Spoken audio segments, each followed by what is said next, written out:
Good afternoon. It was a big raid. We are learning more about the DEA crackdown on synthetic drugs like spice and bath salts. 100 cities were involved nationwide yesterday, and a lot of them were in New Mexico, including Albuquerque, Rio Rancho, Roswell, and Las Cruces.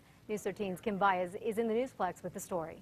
We've learned that agents across the country made dozens of arrests and confiscated huge quantities of the synthetic drugs, which have become a huge concern in recent months, especially for young people. A good portion of that was right here in New Mexico. In Albuquerque, the agents hit 15 different homes and businesses and made at least 4 arrests. In Roswell, 3 businesses were hit. Arrests there are still pending. And in Rio Rancho, 2 businesses were targeted and 1 arrest made. Police say that man admitted he makes about $500 a day selling spice.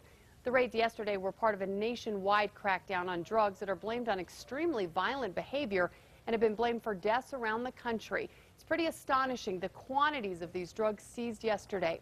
Earlier this month, President Obama signed a bill that bans the sale, production, and possession of many of the chemicals found in many of the drugs known as spice and bath salts. The DEA here in New Mexico is holding a press conference in the next hour to detail everything that was found here locally, but we know it was significant. We're going to make a huge dent in what's going on distributing this synthetic marijuana and making our young people sick. The American Association of Poison Control Centers says it received more than 13,000 calls related to these synthetic drugs. That's up from just 3,200 the year before. Back to you. All right, Kim, thank you. Many of the businesses, by the way, raided here in New Mexico remain closed.